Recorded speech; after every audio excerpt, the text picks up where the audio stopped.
The grate drops shut above you and the last square of daylight shrinks to a coin. Then the coin shrinks to a thread. Then the thread is gone. You reach up for it and your fingers find wet stone. The stone climbs past your arm, past your jump, past the top of your screaming. Down here, the dark is not the absence of light. It is a thing with weight. It sits on your open eyes the same way it sits on your closed ones. Your boot slides on something soft and giving, and you understand without seeing that it used to be a man. And somewhere far above you, a guard is already forgetting your face. He is already forgetting he put you here at all. You do not wake inside a story about a hero in a tower. You wake at the bottom of a hole that was dug for one purpose only: to make a person disappear while he is still breathing. They called it the Oubliette, the place of forgetting, a word soft enough to say at dinner. It is not a cell. A cell has a door. A door means someone on the other side remembers you exist. This has no door. It has a mouth in the ceiling, and the mouth has closed. You feel the shape of your new world with your hands because your eyes have already given up. The walls are closer than your arms when you stretch them.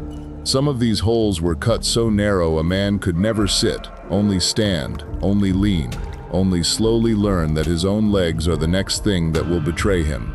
Yours is wide enough to lie down that feels like mercy for one whole minute, until you understand that wide enough to lie down is also wide enough to hold everyone who came before you. So let us be honest about what this is. You are not waiting for a trial. You are not waiting for ransom. You have been filed away inside the earth, and the only sentence is time, and time down here is very patient. You have days, not hours.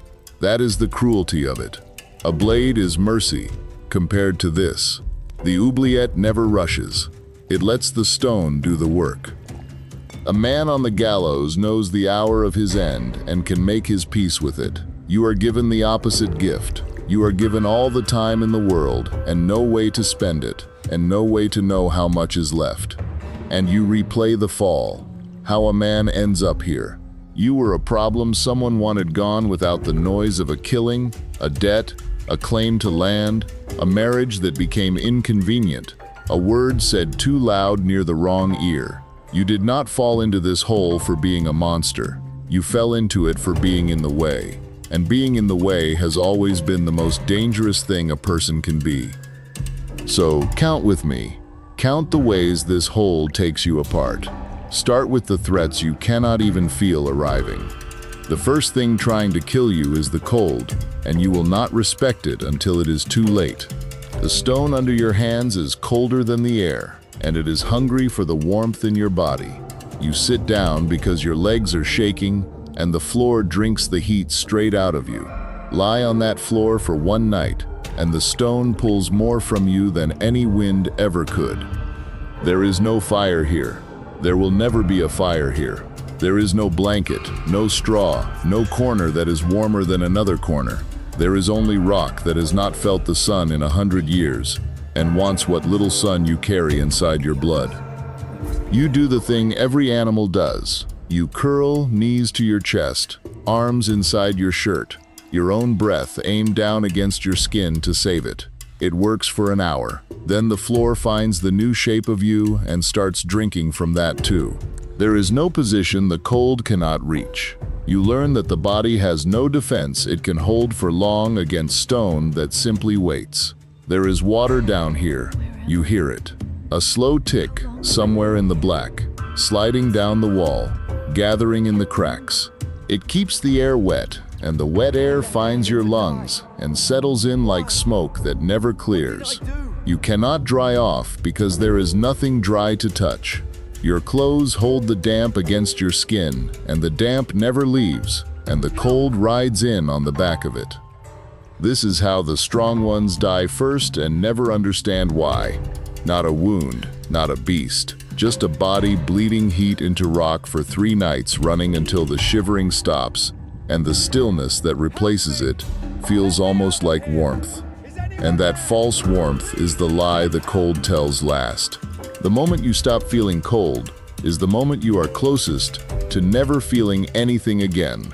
The body has run out of fuel to burn, and it is shutting the doors one by one. If you want to keep descending into the parts of history that were buried on purpose, subscribe.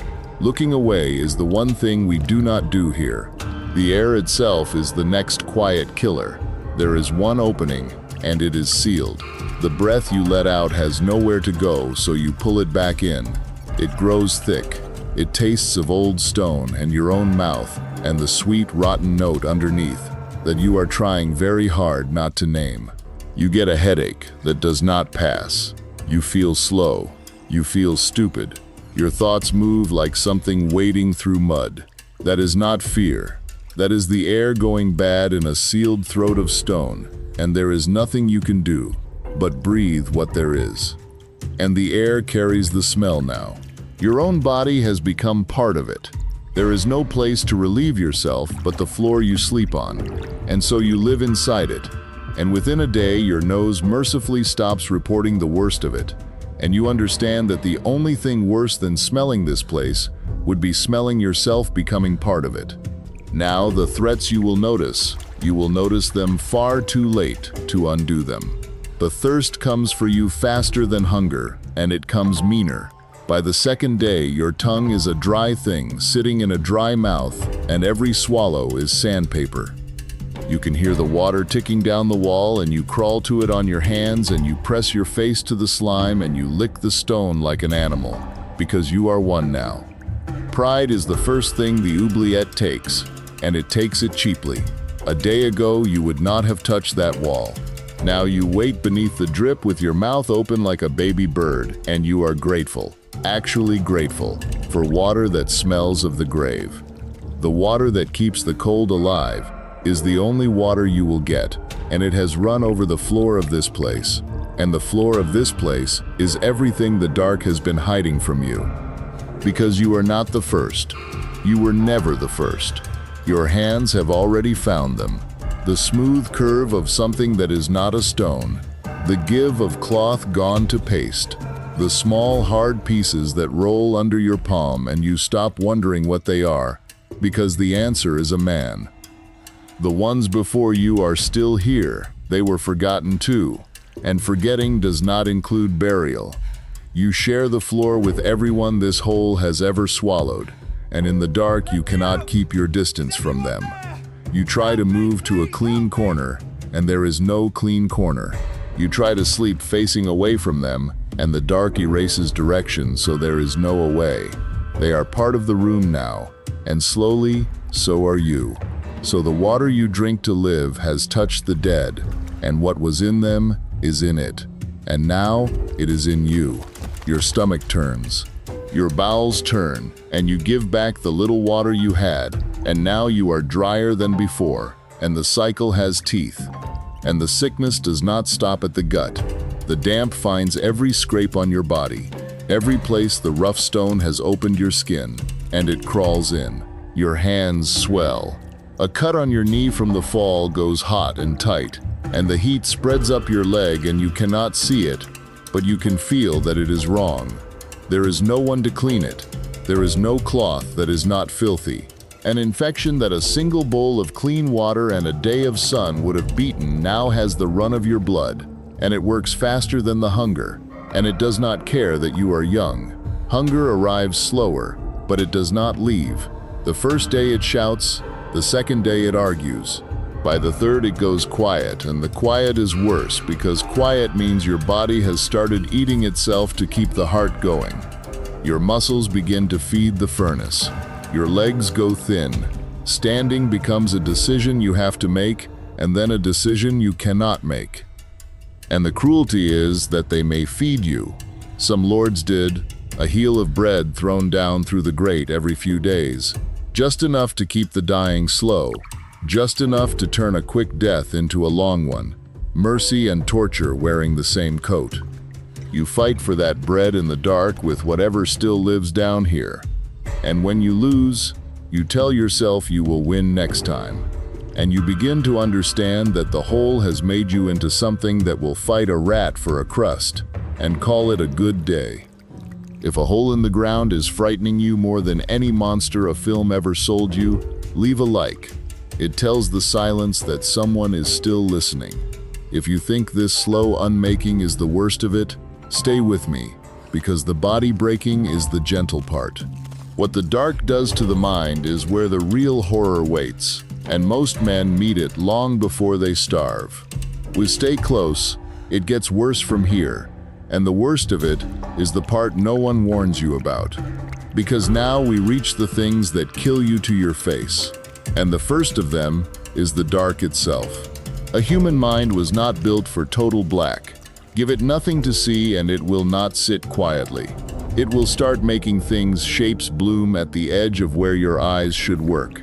Gray smears that drift and gather. You turn to look and they slide away, and you tell yourself it is nothing, and then they come back. You begin to see light that is not there, a doorway, a face, your mother in a room you knew as a child. The mind is so desperate for something to look at that it builds the thing out of nothing and shows it to you, and for a moment you believe it, and the waking from that is a fall all over again. Your ears swell to fill the silence. You hear your own heart like a drum in a barrel. You hear the water. You hear the small, dry skitter of the things that live down here and feed on what the hole provides. The rats are real. That sound is the one true thing in all the noise your head invents. They have been eating in this dark for longer than you have been alive, and they are not afraid of a weak man on a wet floor. They grow bold by the second night. You feel the weight of one cross your ankle, and you kick, and it returns. They are waiting. They have done this many times. They know that a man on this floor is only ever a few days from becoming the same thing the floor already holds. And you cannot sleep. Real sleep needs a moment when the body believes it is safe, and your body will never believe that again. You fall instead into a gray half-rest, surfacing at every drip and every skitter, jolting awake to a darkness that gives you no proof you ever slept at all. A man kept from true sleep long enough comes apart as surely as a man kept from water. The hole knows this. The hole is in no hurry. You wave your arms. You shout. The shout comes back off the stone flat and dead, and you realize the walls are so close they give you nothing. No echo that travels. Just your own voice, handed back to you like a thing returned. And the cold and the thirst and the bad air have already softened your mind for this. You cannot think straight enough to fight the fear, so the fear moves in and takes the house. You start to talk, just to hear a voice that means something. Then you answer yourself. Then you cannot remember which thoughts you said out loud and which stayed inside, and the line between them was the last wall you had, and it is gone now too. You make bargains with the dark. You count the stones you can reach. You scratch a mark for each sleep so you can keep a tally of the days, and then you lose the place where you scratched them, and then you forget what the marks were for, and the small ritual that was holding you together comes apart in your hands. You talk to the ones who came before you. You have nothing else to talk to. You give them names. You ask them how long they lasted, and you answer in their voices. And somewhere in that long conversation with the dead, you stop being able to say for certain that you are still one of the living, and they are not. The wall between the two has worn as thin as everything else down here. Time is the cruelest of all because down here, it stops being a line. No morning, no night, no meal to mark the hour, no light to say a day has turned.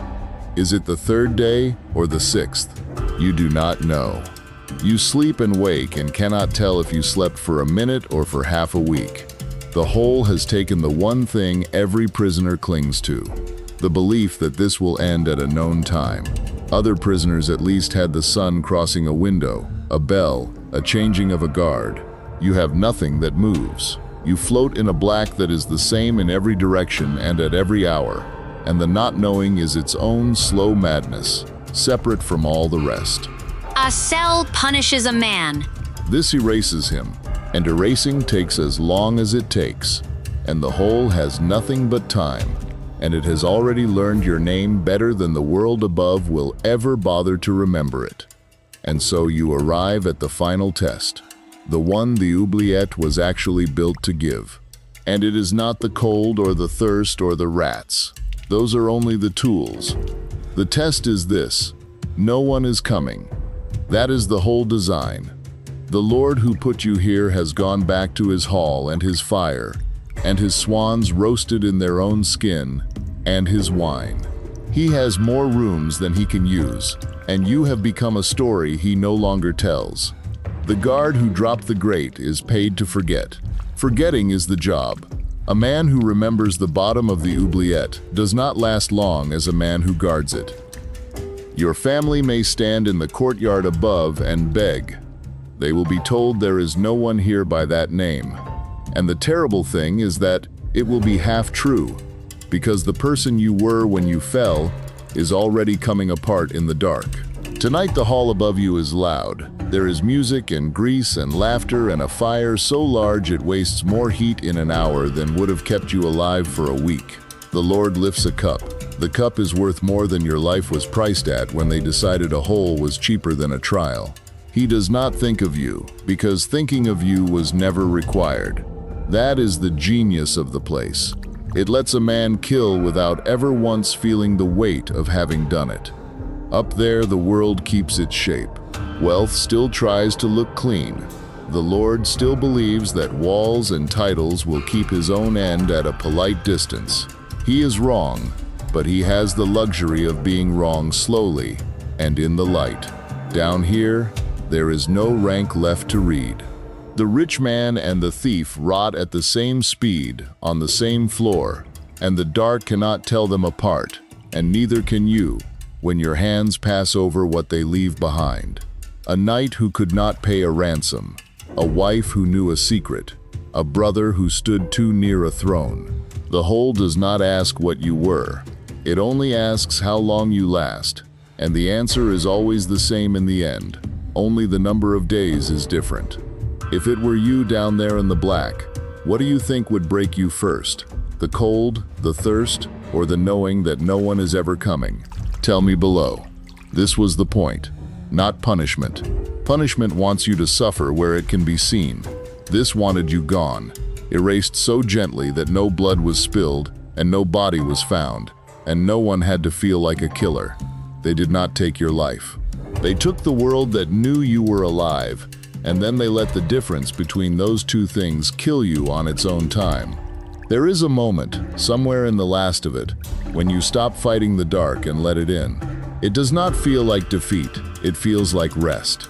The cold becomes a blanket. The silence becomes a kind of company. The part of you still able to be afraid finally puts down the fear, because carrying it cost more than you have left. Men have called that peace. It is only the body teaching the mind to stop wanting what it can no longer reach.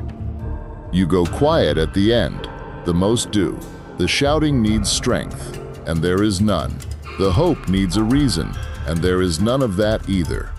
You lie on the cold floor among the ones who came before, and you become what they became. A smooth shape for the next pair of hands. A soft place for the next boot that slides. And the water keeps ticking down the wall. Patient, it has watched men better than you and worse than you make this same slow exit, and it has no opinion about any of it. Far above, the daylight crosses the courtyard the way it always has. A servant sweeps. A dog sleeps in the sun. The grate in the floor is just a grate, stepped over and never looked at, and what waits beneath it has no name that anyone up there is willing to say. Centuries from now, men will lift that grate and find a narrow shaft and a scatter of bones at the bottom, and they will write a careful note about it and put it in a museum behind glass. They will not be able to tell you who you were. That information went out with the last of your warmth, a very long time ago. That was the whole machine, a hole, a hatch, and the simple human gift for forgetting that anything we cannot see is still there. They did not need a monster to do this. They only needed a room with no door and the patience to walk away from it. And the worst part, the part that should keep you awake tonight in your warm and lighted bed, is how easy it was, and how many holes like this one are still down there in the dark, still keeping their silence, still holding whatever the world decided it would rather not remember. And if you want to fall into another world the history books cleaned up before they handed it to you, there is more of it waiting here. Tell me which one you would rather not have to survive next.